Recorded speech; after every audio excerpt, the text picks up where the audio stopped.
Hello everyone.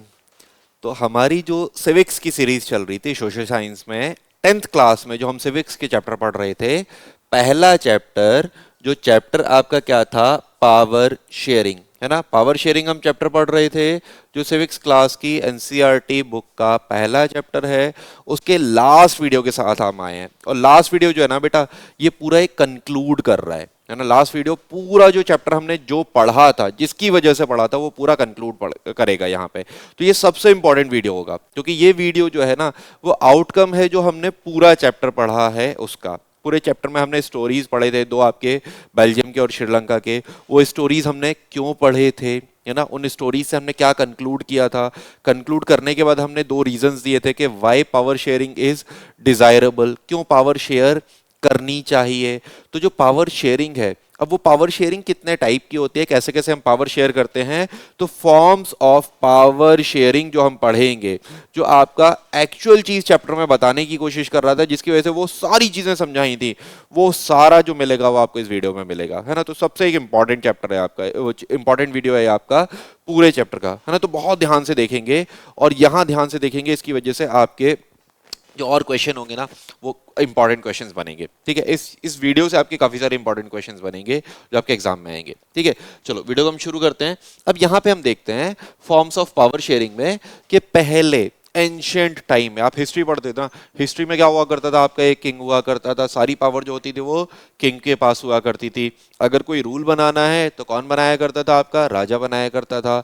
अगर rule को implement करना है तो वो किंग ही जो था, वो अपने डिफरेंट ऑर्गन्स के थ्रू आपका जो है वो रूल्स को इम्प्लीमेंट किया करता था। उसका एक सेनापति हुआ करता था, उसका वजीर वगैरह और एक्स वाई जेड बहुत सारे उसके वो हुआ करते थे सबऑर्डिनेट, जो रूल्स को इम्प्लीमेंट किया करते थे। अगर किसी को जस्टिस देनी है, मतलब किसी को अगर पनिशमेंट देनी है, तो पनिशमेंट भी कौन देता था, आपका किंग अपने आप ही लोगों को पनिश किया करता था। मतलब जो लेजिस्लेटिव पावर है रूल्स बनाने की, जो एग्जीक्यूटिव पावर है रूल को इंप्लीमेंट करने की, और जो जुडिशियल पावर है आपका पनिश करने की, रूल्स को चेक करने की, वो सारी पावर पहले कहाँ थी, आपका राजा या किंग के पास हुआ करती थी। तो वहीं पे ये बोलने की कोशिश कर रहा है कि फॉर द लॉन्ग टाइम हम ये बिलीव किया करते थे कि जो सारी गवर्नमेंट की पावर है वो रिजाइड करनी चाहिए आपका किसी एक पर्सन में या ग्रुप ऑफ पर्सन में, ठीक है, लोकेटेड एट वन प्लेस। ऐसा माना जाता था कि वो या तो एक राजा में वेस्ट करें, या वो सारी पावर किस में होनी चाहिए, राजा की एक फैमिली में होनी चाहिए, या कुछ ग्रुप ऑफ पर्संस में होनी चाहिए। जिसकी वजह से क्या होगा, ऐसा क्यों मानते थे कि इसकी वजह से क्या होगा, डिसीजन जो मेकिंग जो होगी वो आपका क्विक डिसीजन मेकिंग होगी, और आपका एनफोर्स उसे हम आपका इजीली कर पाएंगे, कि आप बहुत जल्दी से डिसीजन ले पाओगे, और बहुत जल्दी से आप डिसीजंस को जो है वो इंप्लीमेंट कर पाओगे, आप उन्हें एनेक्ट कर पाओगे। तो ये चीजें पहले आपकी मानी जाती थी। इस वजह से पहले आपके लोग जो थे वो ये मानते थे कि आपकी पावर जो है ना, वो एक सेंटर होना चाहिए पावर का, कि एक पर्टिकुलर पर्सन के पास वो आपकी सारी पावरें होनी चाहिए। लेकिन बाद में क्या होगा, ये नोटेशन जो है वो आपका चेंज होगा। कब चेंज होगा, जब आपका डेमोक्रेसी धीमे धीमे एग्जिस्ट करना शुरू करेगी, डेमोक्रेसी की ग्रोथ होगी, तो लोगों को यह मालूम पड़ेगा कि बेटा आपका जो एडमिनिस्ट्रेशन चल रहा है वो किसके लिए चल रहा था, लोगों के लिए चल रहा था ना, लोगों के बेटरमेंट के लिए चल रहा था। तो लोगों के बेटरमेंट के लिए जब कोई चीज चल रही है और लोग उसमें पार्टिसिपेट नहीं करेंगे, तो कैसे चीजें आपकी रन करेंगी। बहुत छोटा सा एग्जांपल देता हूँ, है ना। मान लो आपके घर में आप छोटे से बच्चे हो, है ना, आप बच्चे हो, आप घर जाओगे। अब घर जाओगे, आपको जिस चीज़ में जो प्रॉब्लम आ रही है, वो प्रॉब्लम में आपके पेरेंट्स को कौन बताएगा, आप खुद बताओगे। अगर आप वो प्रॉब्लम ना बताओ और आपके पेरेंट्स आपके लिए कोई भी एक्स वाई जेड डिसीजन लेंगे, तो क्या वो डिसीजन सही हो सकता है, तो बेटा इसकी प्रोबेबिलिटी बहुत कम होगी। या चलो मैं आपको दूसरा एग्जांपल देता हूँ, कि हर घर में क्या होता है, जो किचन वगैरह या फूड का जो होता है, वो आपका हर घर में जो होते हैं फीमेल या आपकी मदर जो होती हैं वो देखती हैं। अब मान लो उन्हें किसी चीज़ की रिक्वायरमेंट है, या उन्हें कोई प्रॉब्लम फील हो रही है, तो जब तक वो प्रॉब्लम वो नहीं बताएंगी या वो पार्टिसिपेट नहीं करेंगे डिसीजन मेकिंग में, तो क्या क्या वो चीज़ें आपका एफिशिएंटली वर्क करेंगी, नहीं कर पाएंगे ना। इसी वजह से आपका पावर शेयरिंग जो होता है वो आपका इंपॉर्टेंट होता है ना। तो जैसे जैसे आपका डेमोक्रेसी आएगी, यहां पे देखेंगे कि डेमोक्रेसी के साथ साथ क्या होगा, that people are source of political power. हमें ये चीज मालूम पड़ेगी कि कोई भी पावर है उसका मेन सोर्स क्या है, वहां के लोग हैं। अगर जिन लोगों के लिए हम रूल कर रहे हैं, अगर वो राजा को एग्जिस्ट करना या राजा को एक्सेप्ट करना मना कर दें, तो क्या राजा आपका सरवाइव कर पाएगा? बेटा नहीं कर पाएगा। राजा को पावर किसने दी? बाकी लोगों ने एक्सेप्ट किया कि हाँ वो राजा है, हम उसकी बात मानेंगे। अगर वो एक्सेप्ट करना बंद कर दें तो राजा की सारी पावर खत्म हो जाएगी। तो यहाँ पे सोर्स ऑफ पावर क्या होता है? वहां का जो पीपल होते हैं, वहां की जो सिटीजन्स होते हैं, वहां के जो लोग होते हैं। दूसरी चीज क्या होगा?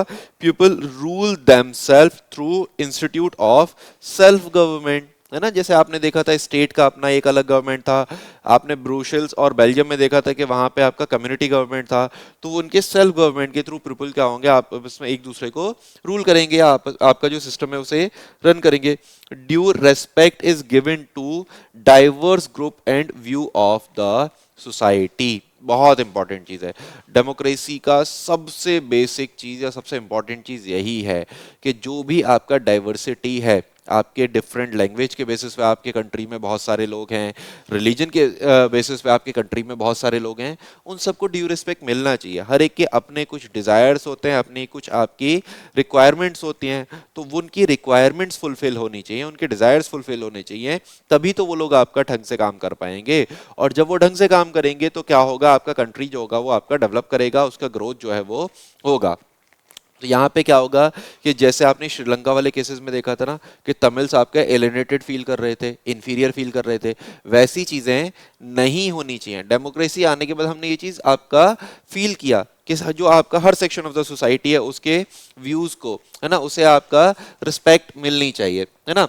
Everyone has a voice in shaping the political और पब्लिक पॉलिसीज, कि यहाँ पे जितने भी आपके सेक्शन ऑफ द सोसाइटी हैं उन सब की कम से कम वॉइस होनी चाहिए ना, उनको कम से कम चीजें मिलनी तो चाहिए कि वो अपने व्यूज को रख पाएं, वो अपनी चीजों को बोल पाएं। इतनी तो उन्हें अथॉरिटी मिलनी चाहिए कि वो अपने व्यूज को, अपनी चीजों को बोल पाएं। अगर वो नहीं बोल पाएंगे बेटा, तो कैसे चीजें हमें मालूम पड़ेंगी? कैसे मेन गवर्नमेंट जो है आपका, सेंट्रल गवर्नमेंट है, स्टेट की गवर्नमेंट है, उसे कैसे मालूम पड़ेगा कि किस पर्सन या किस सोसाइटी के सेक्शन को, कम्युनिटी को क्या प्रॉब्लम है? तो कम से कम उन्हें उतना तो पावर, अथॉरिटी मिलनी चाहिए, है ना। यहीं पे क्या होगा? Power should be distributed among as many citizens as possible. आपने इंडिया में देखा है ना, इंडिया में प्राइम मिनिस्टर होते हैं, लेकिन प्राइम मिनिस्टर के साथ आपका 30-40 मिनिस्टर्स भी होते हैं। तो क्या सारी पावर प्राइम मिनिस्टर पे है? नहीं बेटा, है ना। डिफरेंट मिनिस्टर्स जो हैं उन पे भी पावर है। उसके बाद आपके रूल्स बनाने की पावर आपका मेंबर ऑफ पार्लियामेंट पे होती है, तो वहां पे भी बहुत सारे मेंबर्स होते हैं, तो वो सारे मिल के रूल बनाते हैं। तो क्या एक पर्सन बना रहे हैं रूल? नहीं बना रहा। तो आपने देखा क्या, पावर जो है ना, आपने बहुत सारी, जितने लोगों में हम डिस्ट्रीब्यूट कर सकते थे उतने लोगों में हमने डिस्ट्रीब्यूट करने की कोशिश करी। तो यहाँ पे वही बोल रहा है कि पावर जितने ज्यादा लोगों में आप डिस्ट्रीब्यूट कर सको उतने लोगों में डिस्ट्रीब्यूट करो, ताकि सभी लोग रिस्पॉन्सिबल फील करें, सभी लोग ये फील करें कि हमारा भी पार्टिसिपेशन है किसमें? डेमोक्रेसी में, है ना। चलो, तो हम यहाँ पे क्या देखेंगे, आपके कैसे कैसे फॉर्म होते हैं आपके पावर शेयरिंग के। सबसे पहला जो फॉर्म होता है वो क्या होता है? आपका हॉरिजॉन्टल, है ना। हॉरिजॉन्टल डिस्ट्रीब्यूशन, हॉरिजॉन्टल मतलब आपका सेम लेवल पे, है ना, सेम लेवल पे। जैसे एग्जांपल मैं आपको पहले भी बता रखा था कि देखो, गवर्नमेंट के 3 फंक्शन होते हैं। कौन कौन सा? लेजिस्लेचर होता है जो रूल्स को बनाता है, एग्जीक्यूटिव होता है जो रूल्स को इंप्लीमेंट करता है, और जुडिशरी होता है जो रूल्स को आपका चेक करता है। तो गवर्नमेंट के तीनों फंक्शन होते हैं ना। क्या इनमें से मैं बोलूं कि एग्जीक्यूटिव सुपीरियर होता है? नहीं सर। क्या लेजिस्लेटिव सुपीरियर होता है? नहीं सर। आपका क्या जुडिशरी सुपीरियर होता है? नहीं। तीनों जो होते हैं वो क्या होते हैं? एट द सेम लेवल होते हैं, है ना। तो हॉरिजॉन्टल में क्या होगा? शेयर्ड अमंग डिफरेंट ऑर्गन्स, है ना। यहां पे देख रहे हो ना, डिफरेंट ऑर्गन्स में, 3 ऑर्गन्स में आपकी पावर को डिस्ट्रीब्यूट किया गया है, शेयर किया गया है। कौन कौन से? लेजिस्लेटिव, एग्जीक्यूटिव और जुडिशरी। इंडिया में भी ऐसे ही होता है ना कि आपका पार्लियामेंट जो है वो लेजिस्लेटिव है, गवर्नमेंट जो है आपका एग्जीक्यूटिव है, और सुप्रीम कोर्ट, हाई कोर्ट क्या है आपका? जुडिशरी है ना। और ये पावर जो है, लेजिस्लेटिव, एग्जीक्यूटिव, जुडिशरी, ये कैसे एग्जिस्ट कर रही है? Same level to exercise different power. तो ये तीनों ही जो गवर्नमेंट के ऑर्गन है, ये तीनों ही सेम लेवल पे होंगे, मतलब कोई किसी के सुपीरियर या इंफीरियर नहीं होगा, ठीक है। Such a separation ensure that none of the organ can exercise unlimited power, ठीक है। अब देखो यहाँ पे चेक एंड बैलेंसेस बोलते हैं। देखो लास्ट वाला पॉइंट क्या बोल रहा है कि this arrangement is called a system of check and balance. Check and balance समझना कि आपका रूल्स जो बनाएगा रूल्स आपका एग्जीक्यूटिव के लिए भी रूल कौन बनाएगा? आपका लेजिस्लेचर बनाएगा। जुडिशरी के लिए भी रूल्स कौन बनाएगा? आपका लेजिस्लेचर बनाएगा, है ना? तो लेजिस्लेचर इन सब के लिए रूल बना रहे हैं। लेकिन लेजिस्लेचर अगर कोई गलत रूल बनाता है तो उस चीज को चेक कौन करेगा? आपका जुडिशरी कर सकती है। एग्जीक्यूटिव रूल्स को इंप्लीमेंट कर रहा है, अगर वो कुछ गलत इंप्लीमेंट करेगा तो उसे चेक कौन कर सकता है? आपका जुडिशरी कर सकती है। एग्जीक्यूटिव जो है उनका रोल होता है जुडिशियल अपॉइंटमेंट्स वगैरह में, एग्जीक्यूटिव जो है उनका रोल होता है आपका लेजिस्लेचर में। तो यहां आपको दिख रहा है कि हर बंदा जो है या हर सेक्शन या हर ऑर्गन ऑफ जो है आपका पावर का, वो एक दूसरे को चेक कर रहा है। चेक क्यों कर रहा है? वो चेक करके बैलेंस कर रहा है कि कोई भी आपका ऑर्गन जो है वो अनलिमिटेड पावर आपका यूज ना कर पाए। तो मतलब सभी को पावर इक्वल रहे, पावर सेपरेटेड रहे, पावर डिस्ट्रीब्यूटेड रहे, ये चीज आपका इंश्योर करने की कोशिश की जा रही है ना? तो each organ check the other, this result in the balance of power among various institute, कि सब लोग एक दूसरे को चेक कर रहे हैं, सब लोग चेक कर रहे हैं, तो पावर जो है वो आपका सभी ऑर्गन्स में बैलेंसली डिस्ट्रीब्यूटेड है। किसी को भी एक्सट्रीम पावर नहीं है, किसी को भी अनलिमिटेड पावर नहीं दे रखी है। तो ये पहला फॉर्म था जो क्या था? आपका हॉरिजॉन्टल डिस्ट्रीब्यूटेड, है ना? इंडिया में हमने देखा है ना, इंडिया में आपका ये चीज रन करती है इंडियन गवर्नमेंट के तीनों ऑर्गन, वो है ऑर्गन्स हैं। तो इसका अगर एग्जाम्पल पूछे तो एग्जाम्पल क्या होगा? आपका इंडिया होगा। ठीक है, चलो अब दूसरा क्या होता है आपका? Vertical distribution. अब बेटा वर्टिकल डिस्ट्रीब्यूशन क्या होता है? कि जहां पे डिफरेंट लेवल्स होंगे, जहां पे आपके पावर डिस्ट्रीब्यूशन के डिफरेंट लेवल्स होंगे। देखो यहां से समझना, आपके यहाँ एक सेंट्रल गवर्नमेंट होता है ना? एक सेंट्रल गवर्नमेंट होता है, और सेंट्रल गवर्नमेंट के अंडर आपका कौन सा गवर्नमेंट होता है? आपका स्टेट गवर्नमेंट, जो स्टेट वाइज होगा। और उसके अंडर कौन सा होता है? आपका म्युनिसिपैलिटी होता है या ग्राम पंचायत वगैरह होता है ना? तो आपके डिफरेंट ऑर्गन्स है ना, डिफरेंट लेवल्स पे है ना। यहाँ पे सुपीरियर कौन होता है? आपका सेंट्रल गवर्नमेंट। उसके अंडर कौन सा आता है? आपका स्टेट गवर्नमेंट। स्टेट गवर्नमेंट के अंडर कौन सा आता है? आपका म्युनिसिपैलिटी या पंचायती राज आता है। तो जहां पे डिफरेंट लेवल ऑफ गवर्नमेंट होंगे, वो आपका कौन सा डिस्ट्रीब्यूशन होगा? Vertical distribution. समझ में आ रहा है ना? वहां पे सारी चीजें सेम लेवल पे थी, यहाँ पे डिफरेंट लेवल पे हैं। तो डिफरेंट लेवल पे हैं, इस वजह से ये कैसा होगा? आपका vertical distribution. Power can be shared among government at different levels, general government for entire country and government for at the province और रीजनल लेवल। ठीक है, वही चीज बोली जो मैंने यहाँ पे आपको समझाई कि एक जनरल गवर्नमेंट होगा एंटायर कंट्री के लिए, जिसे हम क्या बोलते हैं? Central government. और रीजन के अकॉर्डिंग या प्रोविंस के अकॉर्डिंग एक अलग गवर्नमेंट होगा, जिसे हम क्या बोलेंगे? आपका स्टेट गवर्नमेंट। ठीक है, where there are different level of government, the constitution clearly lay down the power of different level of the government. अच्छा, पावर शेयर कर रहे हैं, तो यहाँ पे कोई किसी के ऊपर अनलिमिटेड पावर ना रूल कर पाए, इस वजह से कॉन्स्टिट्यूशन जो होगा वो क्लियरली मेंशन करेगा कि क्या पावर होंगी आपकी सेंट्रल गवर्नमेंट की और क्या पावर होंगी आपका स्टेट गवर्नमेंट की, है ना? तो कॉन्स्टिट्यूशन में वो आपका मेंशन होंगी। जब हम आगे कॉन्स्टिट्यूशन पढ़ेंगे तो हम वो चीजें देखेंगे कि कॉन्स्टिट्यूशन में आपका पावर्स डिफाइन कर रखी हैं, आपका सेंट्रल गवर्नमेंट की अलग डिफाइन कर रखी है, स्टेट गवर्नमेंट की अलग कर रखी है ना? तो कॉन्स्टिट्यूशन में वो आपका मेंशन होगा। ठीक है, चलो, the same principle can be extended to the level of government lower than the state government such as municipality and पंचायती राज। बोल रहा है जैसे आपका सेंटर और स्टेट के बीच में पावर डिस्ट्रीब्यूट हुआ है, ऐसे ही सेम पावर डिस्ट्रीब्यूट होगा स्टेट और पंचायती राज के बीच में या स्टेट और म्युनिसिपैलिटीज के बीच में, है ना? तो सेम चीज जो है वो आपका डाउनवर्ड मूव करती जाएगी, डाउनवर्डली आपका सेम चीजें चलेंगी, है ना? Such a general government for the entire country is usually called the federal government, है ना? तो यहाँ पे बोल रहा है कि वो जो एक जनरल गवर्नमेंट होगी जो पूरे कंट्री के लिए होगी वो गवर्नमेंट आपका हम क्या बोलेंगे? उसे फेडरल गवर्नमेंट। तो यहाँ पे जो सेंटर की गवर्नमेंट है ना, इस सेंट्रल गवर्नमेंट को हम क्या बोलेंगे? Federal government. ये सेंट्रल की गवर्नमेंट को हम क्या बोलेंगे? फेडरल गवर्नमेंट, है ना? वही चीज आपका वो बोल रहा है कि जो सेंटर की गवर्नमेंट होगी उसे आपका फेडरल गवर्नमेंट बोला जाएगा, जो पूरे कंट्री के लिए होगी, है ना? तो ये आपका क्या हो गया? दूसरा फॉर्म ऑफ पावर शेयरिंग हो गया। अब तीसरा फॉर्म देखते हैं। तीसरा फॉर्म यहाँ पे क्या बोल रहा है? कम्युनिटी गवर्नमेंट, है ना? यहाँ पे क्या बोल रहा है? वहां पे हमने क्या बोला था? स्टेट के अकॉर्डिंग या फिर आपका सेंटर के अकॉर्डिंग थी, या आपका डिस्ट्रिक्ट में क्या हो गया म्यूनिसिपैलिटी होगी, इस तरीके की थी।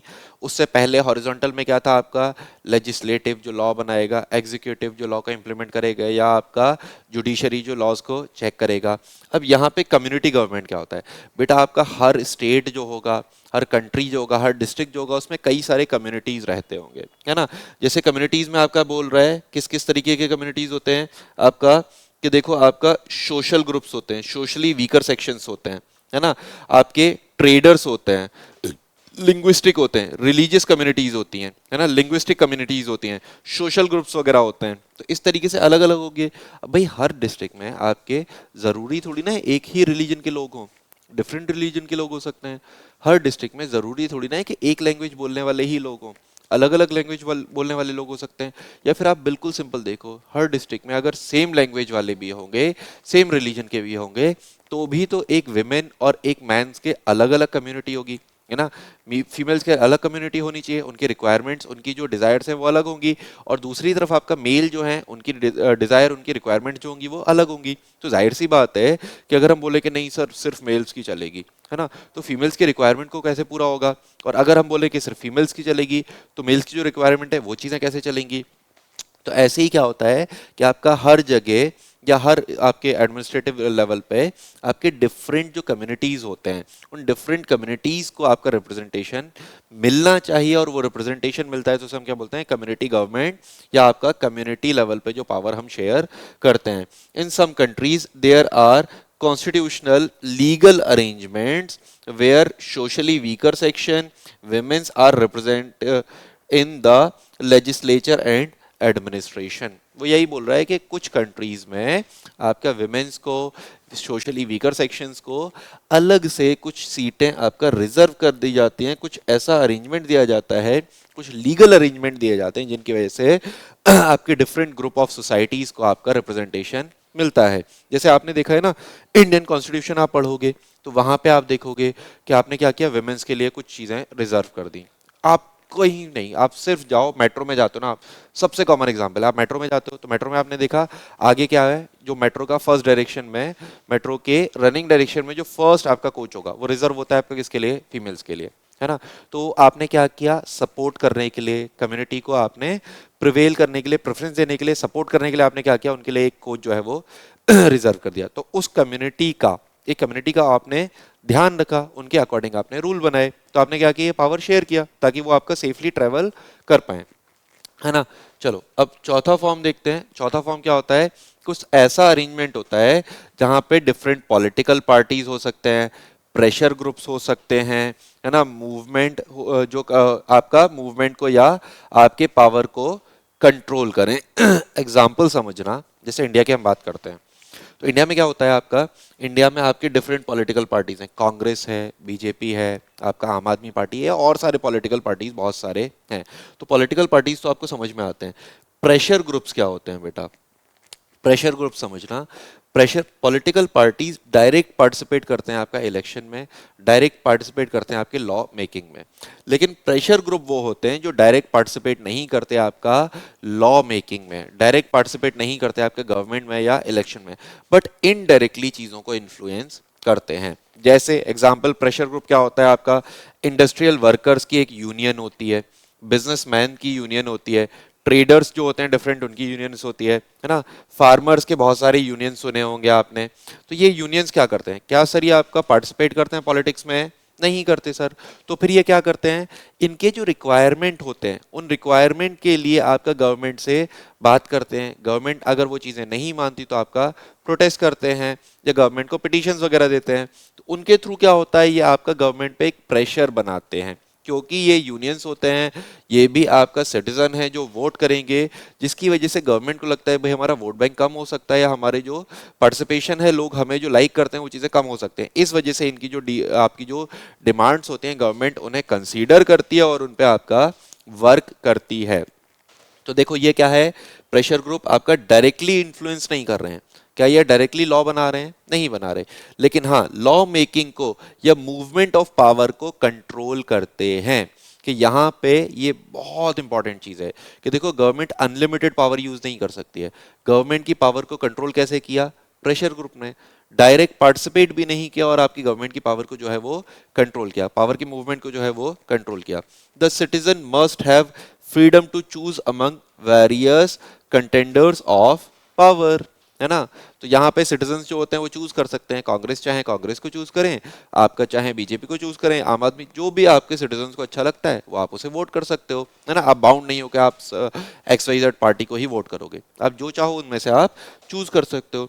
They also will have a share in the government power either through participation in government committees or bring influence on the decision making process। वही सेम चीज बोली है कि आपका या तो आप डायरेक्ट गवर्नमेंट में पार्टिसिपेट करो, उसके थ्रू आप गवर्नमेंट की पावर को या गवर्नमेंट के डिसीजन मेकिंग को कंट्रोल करो, इन्फ्लुएंस करो, या फिर क्या करो, आप प्रेशर ग्रुप्स या किसी भी तरीके से जो आपके रूल मेकिंग है, डिसीजन मेकिंग है, उसे आप इन्फ्लुएंस करो, डिसीजन मेकिंग के प्रोसेस में आप पार्टिसिपेट करो, है ना। तो ये चीज़ें आपकी चार फॉर्म्स ऑफ गवर्नमेंट होती हैं, चार फॉर्म्स ऑफ आपकी पावर शेयरिंग होती हैं जो यहाँ पे आपको बताई हैं, ठीक है। तो इस चैप्टर में इतना ही था, है ना। इस चैप्टर को हम लोग फिनिश करते हैं। इसके बेसिस पे जो आपके एनसीईआरटीज में क्वेश्चन दे रखे हैं वो सारे हम क्वेश्चंस लगाएंगे। नेक्स्ट वीडियो से हम आपके जो हैं इससे रिलेटेड जितने भी क्वेश्चंस हैं वो लगाएंगे और हम देखेंगे जितने भी क्वेश्चन होंगे बेटा आपको वीडियो में जो आपने चीज़ें पढ़ी हैं ना उसी से होंगे, है ना। तो चलो यहाँ पे हम यही करते हैं, ख़त्म करते हैं।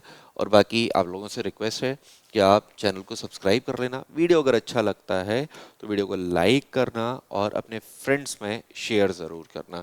बाकी पीडीएफ्स वगैरह के लिए आप हमारा टेलीग्राम ग्रुप ज्वाइन कर सकते हो, वहाँ पे आपको सॉल्यूशंस मिल जाएंगे एनसीईआरटी वगैरह के, आपको पीडीएफ्स मिल जाएंगी, आपको नोट्स मिल जाएंगे, बहुत सारी चीज़ें आपको टेलीग्राम चैनल पे मिल जाएंगी।